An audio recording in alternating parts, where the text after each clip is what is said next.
Hey everybody, I'm James Kotecki, and I am on location today in what is apparently the Great American West. I'm here today to interview the former governor of Arkansas and Republican presidential candidate, Mike Huckabee. So here we are with Governor Mike Huckabee. Thank you so much for agreeing to join me. You're quite welcome, James. Glad to be with you. And let's just get right to it because we don't have a lot of time. The debates last night, you expressed some disappointment with the format of the debates. What's the one thing that you really wanted to say during the debates that you didn't get to talk about, and we'll talk about it now? I wanted to talk about the fair tax. I wanted to talk about getting rid of a tax system that's really hurting Americans, hurting American families and jobs and businesses, and replacing it with something completely designed to be flatter, fairer, finite, and family-friendly. I wanted to talk about education. You know, it's frustrating. We've been in 3 debates now, 3 debates, and not one time has a question been raised about education, and yet it's one of the most important topics that people are talking about when they're raising their families. Now the dropout rate's 30%, and in addition to the ones that are dropping out, you also have to factor in there are a lot of kids who are putting their heads on their desk and taking a very expensive nap at the expense of taxpayers, billions of dollars being spent, and it's not because these kids are dumb, they're bored. We've made a big mistake by taking music and art out of the curriculum of our schools. What kind of reforms would you make? Would they be focused more on the state level, or what is the federal government's proper role in education? Really, as a cheerleader, the education is the role and the responsibility of states, and I'm a big 10th Amendment guy. If there's anything I'm kind of frustrated with, is that this city, Washington, D.C., has forgotten we have a 10th Amendment. They seem to have forgotten that Thomas Jefferson won this battle with Alexander Hamilton over whether we should have a strong centralized federal government and weak states, or very strong states and a relatively weak centralized federal government.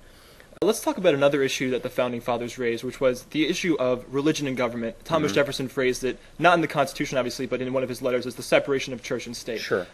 I think you're such an interesting candidate because you are an ordained Baptist, right. An ordained That's Baptist great. minister. Right. You served Baptist congregations for a number of years. Right. And I think I can see how that would play very well to the Republican base and probably Southern Republicans in Arkansas. Are you afraid that when you look at a national election, people might have some hesitancy about that because you are essentially the embodiment of church and state together in one person? Well, no, I don't think people would. I mean, they might if I hadn't been a governor for 10.5 years and had a long record of working on education and healthcare and road building. And I don't think people would probably feel the same way if, let's say, I'd gone directly from being a pastor and running for president. I'm sure people say, well, but what have you done in government that lets us understand that you understand what that job is about? And speaking of your background, let's talk about foreign policy. You were a governor for 10.5 years, you've been a governor for 3.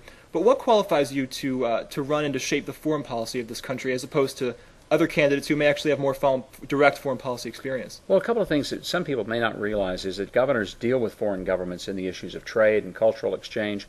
So it's not like we're devoid. I mean, I've been to over probably 40 countries, I think, something like that in the course of my life. Not all of them as governor, but certainly did a lot of international work as a governor. But I would say perhaps even more importantly, good foreign relations are really about one's character and judgment and capacity to work with human beings. And now let's talk about healthcare. You've got a great personal story. Why don't you talk a little bit about that, just briefly, so people know what that is, but also extending that out, how do you take that personal experience and create a better healthcare system for all Americans? Well, 5 years ago, my doctor told me if I didn't change the lifestyle that I was living, which was overeating, under-exercising, that I would be entering the last decade of my life. And that really got my attention. I decided I didn't want that as my exit strategy, so I made some serious lifestyle changes, gave up fried foods and sugary things, and instead began to exercise and eat good, wholesome, whole foods. Over the course of about a year, a little more, I lost 110 pounds. I came also to realize that my own personal experience was really similar to that of millions of Americans who were indulging themselves in bad health habits.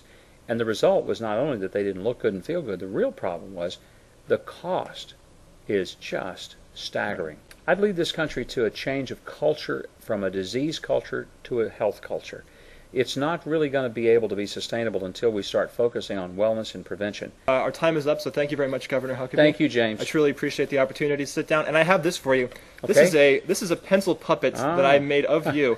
I make videos about all the candidates, and this is the one I hold up when I talk about you. So I want you to have it as a memento of this interview. There we go. There's the pencil puppet. There you go, Governor Mike Huckabee, everybody. Thanks a lot. Thank you.